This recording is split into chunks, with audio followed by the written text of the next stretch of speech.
माताएं बच्चों को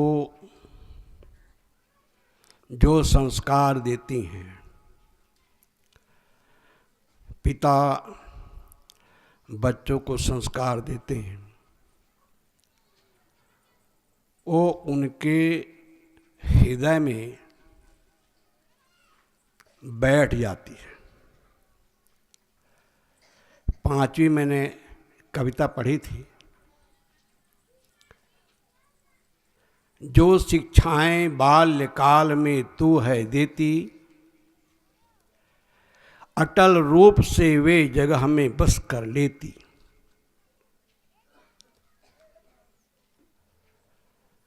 सबसे बड़े गुरु तो माता पिता हैं।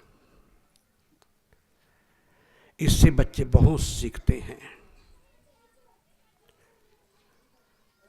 और जो हम बोलकर शिक्षा देते हैं उसका प्रभाव कम पड़ता है।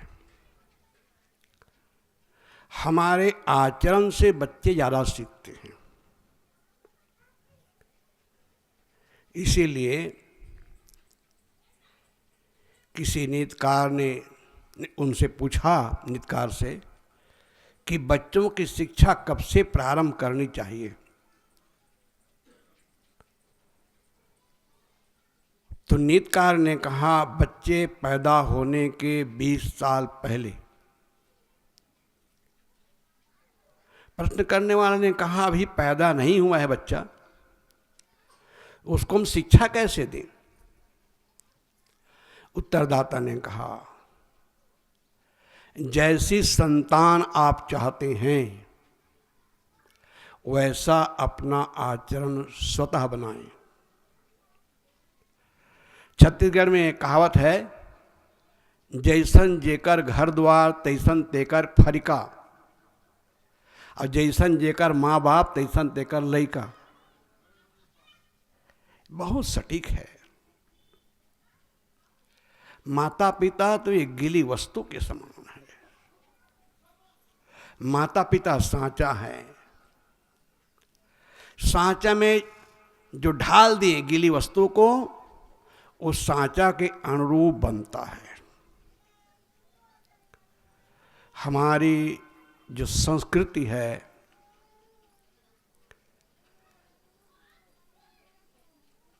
रामायण में एक पंक्ति आई है, 4 पदार्थ कर तलवा के, गुरु पित मात प्राण सम जाके। उनके हाथ के नीचे 4 पदार्थ बसते हैं, अर्थ, धर्म, काम और मोक्ष।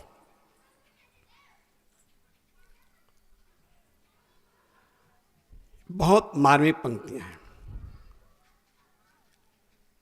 आज हम देखते हैं वृद्धाश्रम जो खुल रहे हैं। हम तो भारत के लिए कहेंगे, भारत के इतिहास में एक कलंक है।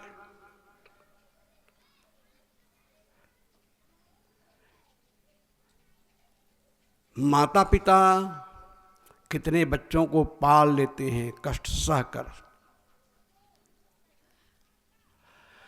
और वही बच्चे बड़े होने पर माता पिता को वृद्धाश्रम भेज दें। रीवा की घटना बहुत दर्दनाक है। एक ठाकुर जी गणेश सिंह शिक्षा विभाग में अधिकारी थे, रिटायर हुए। जैसे रिटायर होकर के आए, 2 बहुएं थीं। ये नहीं कि अनपढ़ शिक्षित थी, पढ़ी लिखी थी। दोनों बेटे अच्छे सर्विस में थे। दोनों बहुओं ने एक स्वर में कहा कि बाबूजी, हमें आपके पेंशन नहीं चाहिए, फंड नहीं चाहिए, हम आपकी सेवा नहीं करेंगे। हमारे आश्रम से जुड़ा हुआ था, आए बताए, बहुत कष्ट हुआ। बाद में गणेश सिंह जी चित्रकूट के वृद्धाश्रम में शरण लिए। पता नहीं, बहुत दिन से पता नहीं चला जीवित है कि नहीं है। कितने कितने दुख की बात है। हम रामायण पढ़ें, लेकिन रामायण से जो शिक्षा लेते हैं ना, जब राम को वन हुआ, सुमित्रा ने लक्ष्मण को शिक्षा देते हुए कहा, बेटा जहां राम है वहां अवध है, जहां राम तहां अवध निवासु, जहां राम है वहीं अयोध्या है। यहां तक कहा, पुत्रवती युवती जग सोई, रघुपति भगत जा सुत होई, नतर बांझ भल बाद बयानी, राम विमुख सुते हित हानि। एक मां अपने बेटे को क्या शिक्षा दे रही है कि बेटा बड़े भाई की सेवा करना। सीता जी जब विवाह हो करके जब आने लगती है तो मां सुनैना कहती है, बेटी तुम्हारे सास ससुर ही तुम्हारे माता पिता हैं, ऐसी सेवा करना जिसमें हमारे कुल में दाग न लगे।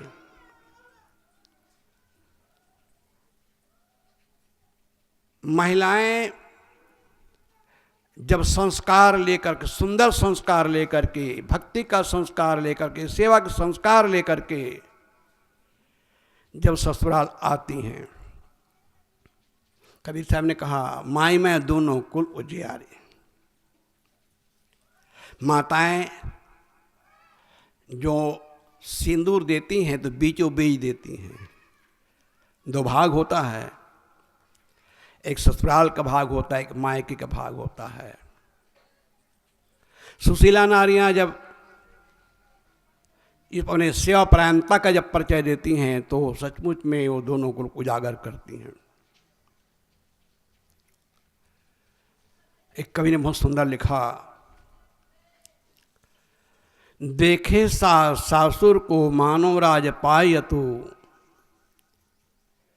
देखे सासुर को मानो राज पायतु, सत्य बहु भांत से वे अति हर्षावती, देवर और देवरान के 1000 बात सही ले, ननंद को बोल से न कभी ऋषियावती, टोला यो परोस माँ स्मति बिखेर दे, पति अनुरागी आन पति को न ध्यावती, संचित सुकृत जब पूरब के जागे जही, साधुनी धारी बाम ताई घर आवती।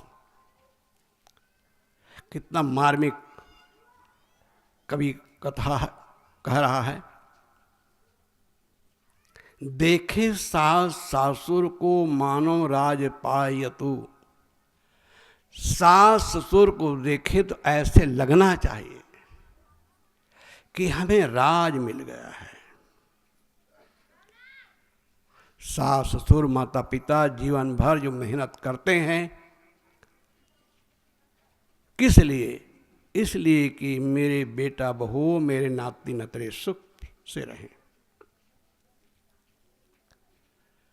तो देखें सास सासुर को मानो राज पायतु, सत्य बहु भांत से वे अति हर्षावती, प्रसन्नता पूर्वक सेवा करती हैं। जब कोई काम प्रसन्नता पूर्वक की जाती है, खुशी से की जाती है तो काम पूजा हो जाती है। कबीर साहब ने कहा, जो कुछ करो सो पूजा। हमारा जीवन इतना पवित्र होना चाहिए, इतना पवित्र होना चाहिए, सवेरे शाम तक हम जो कुछ भी करें वो पूजा हो जाए। मंदिर में बैठकर घंटा आधा घंटा हम पूजा करते हैं, मस्जिद में जाकर के थोड़ा देर नमाज पढ़ते हैं, गिरजा में जाकर प्रार्थना करते हैं, गुरुद्वारा में जाकर अरदास करते हैं, वो पर्याप्त नहीं है। पूरा जीवन पूजामय होना चाहिए। कबीर साहब ने ये सपना देखा था कि हमारे जीवन में हमारा जो कुछ भी हो सब पूजा हो। अब ऐसे जब काम करेंगे तो छल कपट, बेईमानी, ठगाई, मिलावटबाजी, घूसखोरी, ये कहाँ रहेगा? अब ये जब नहीं रहेगा तो समाज में समरसता रहेगी। तो कवि कह रहे हैं कि देखे सास सासुर को मानो राज पाय, तू सत्य बहु भांत से वे अति हर्षावती। देवर और देवरान के 1000 बात सही ले। जहां 4 बर्तन होते हैं कुछ आवाज होती है, कुछ कहा सुनी हो जाती है, लेकिन उसको वहीं दफना दो, वहीं भूल जाओ। कितना खाते हैं उसे पचा जाते हैं, अरे कहीं कोई कह दिए उसको गांठ बांधे रहे हैं, उसको भूलते नहीं है। भूल जाओ उसको, जो कुछ कहें उसको भूल जाओ। समझो अभी नादान हैं, भोले हैं, बोल दिए।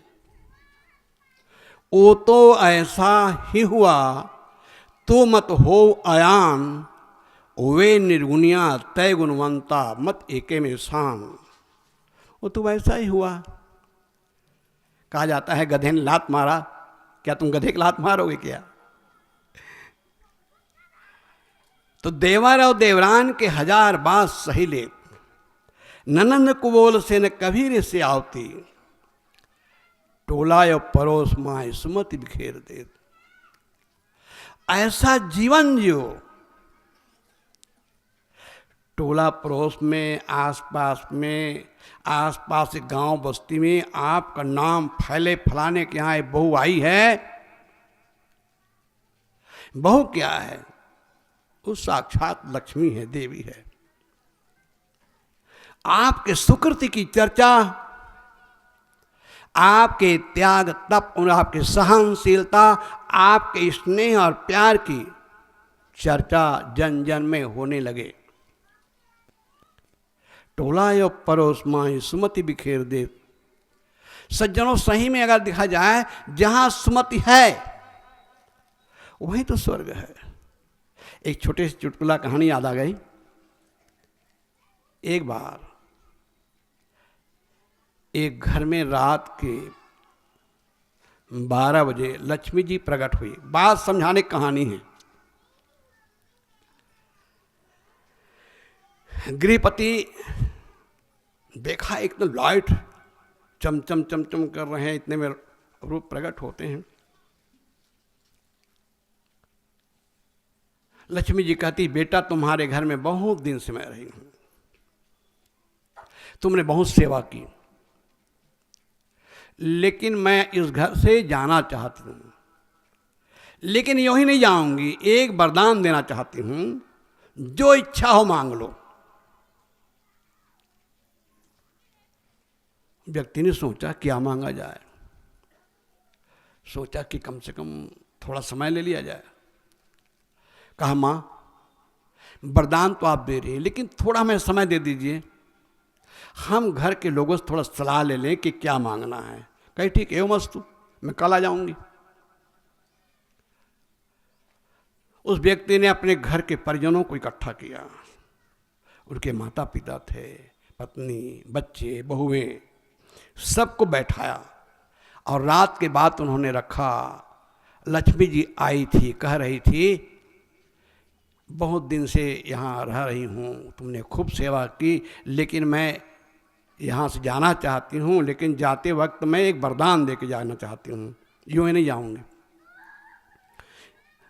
तो वरदान देना चाह रही है लक्ष्मी जी, मांगना क्या चाहिए? सब लोगों ने अपने अपने राय दिए, कोई पद, कोई नौकरी, कोई फैक्ट्री, तो खेती, कोई मकान, कोई दुकान, अपने अपने ढंग से सब लोग बताए। छोटी बहू एक अच्छे सज्जन परिवार से आई थी और चुपचाप बैठी थी। उस व्यक्ति ने कहा, बेटी तू कुछ नहीं बोल रही, तू ही बता क्या मांगना चाहिए। तो छोटी बहू कहती है, बाबूजी लक्ष्मी जी कृपा, आप सब कृपा से भरपूर भंडार है, कोई चीज कमी नहीं है। अगर लक्ष्मी जी देना ही चाहती हैं, उससे एक वरदान मांग लो। कौन से वरदान? हमारे घर में सुमति रहे। हम 4 देवरानी जेठानी हैं, परिवार पूरा है, उसमें कभी तू मैं ना हो, कभी मन मुटाव ना हो, कभी कोई किसी से कटु ना बोले, आपस में हम प्रेम से रहें, हमारे घर में सुमति हो। बात जची। दूसरे दिन जब लक्ष्मी जी आई, कहा बेटा विचार कर लिए क्या मांगना है, मांगो।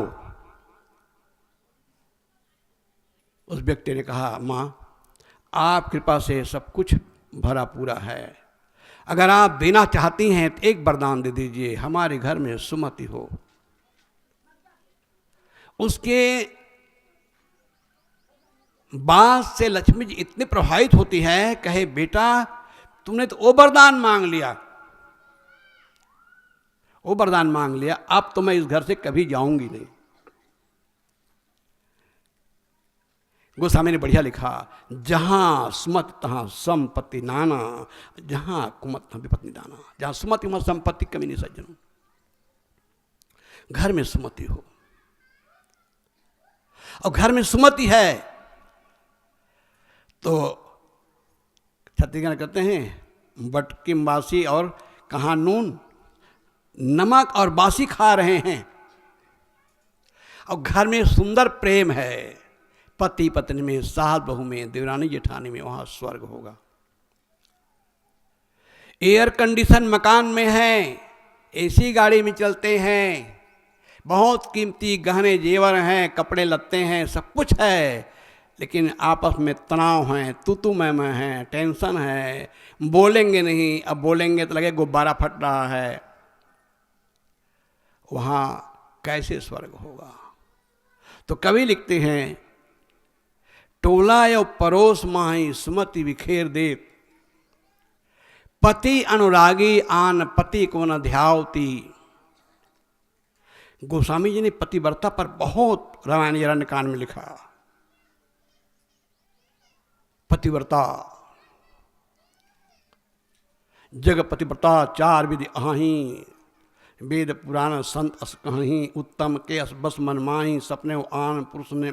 मैं विस्तार में नहीं जाऊंगा, लेकिन कबीर साहब ने गोस्वामी जी से एक कदम और आगे उठकर कहते हैं। गोस्वामी ने पतिव्रता नारियों के बारे में कहा, लेकिन पुरुषों के बारे में नहीं कहा। कहा क्या? एक धर्म एक व्रत नेमा, काय वचन मन पति पद प्रेमा। कबीर साहब जो बैलेंस रखते हैं, यहां पर तुलना में कर रहा हूं। कबीर साहब क्या कहते हैं?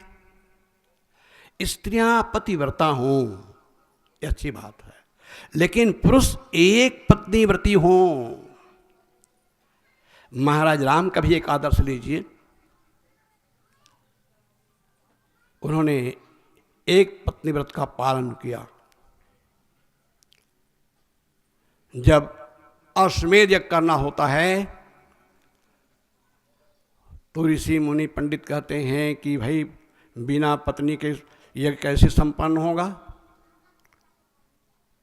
राम कहते हैं मैं एक पत्नी व्रत का मैंने संकल्प लिया है और जो कुछ आप लोग करना है कर रहे हैं, लेकिन मैं दूसरी शादी नहीं कर सकता। और एक पत्नी धर्म पालन किया।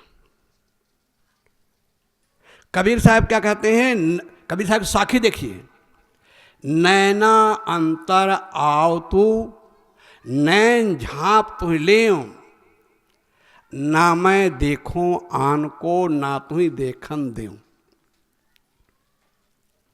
भाव,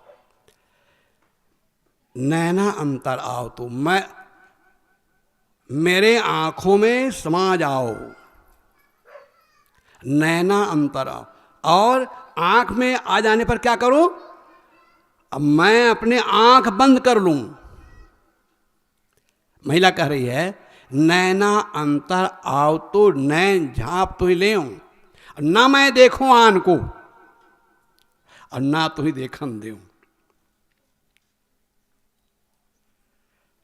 ये कितना उत्तम आदर्श कबीर साहब प्रस्तुत करते हैं।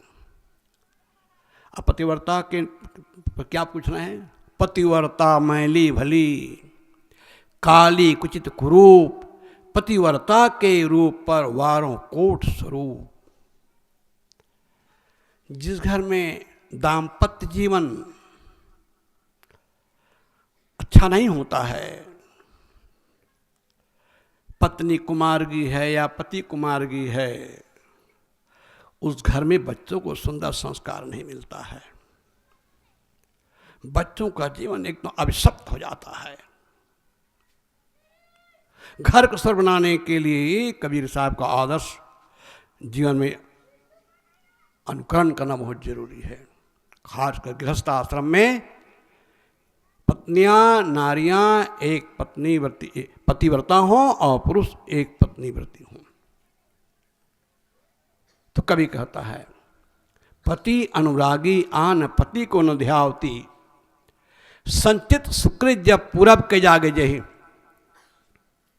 सुकृत जब उदय होता है, पुण्य उदय होता है, उस घर में ऐसे सुशीला नारियां, साधनित उदाहरण करने वाली नारियां बहू बन करके आती हैं। और ऐसे बहू जो आती हैं तो घर को स्वर्ग बना देती हैं। सास और बहू में ऐसा प्रेम हो, सास समझे ये बहू जो है, बहू नहीं मेरी बेटी है। जिस बेटी को मैंने जन्म दिया, पाला पोसा, पढ़ाया लिखाया, ऐसे अपरिचित घर में शादी करके भेज दिया, कभी आएगी तो घंटा 2 घंटा तक, 1-2 दिन के लिए, और 24 घंटा संग में रहने वाली बहू है, उसको बेटी नहीं समझेंगे। जिन्होंने अपना माता पिता कुल परिवार सब कुछ त्याग छोड़ करके आपके यहाँ शरण ली है, आई है, उनको बेटी का दर्जा नहीं दोगे, स्नेह और प्यार नहीं दोगे, घर स्वर कैसे बनेगा। इसी प्रकार बहू को भी चाहिए, सास सास नहीं मेरी माँ है, मेरे माँ ने मुझे जन्म देकर पाल पोस कर पढ़ा लिखा करके यहाँ भेज दी है, अब मेरी माँ है, मेरी सास मेरी माँ है। माँ और सास और बहू के बीच में महतारी बेटी जैसा प्रेम हो, तब घर में स्वर्ग उतरेगा सज्जनों।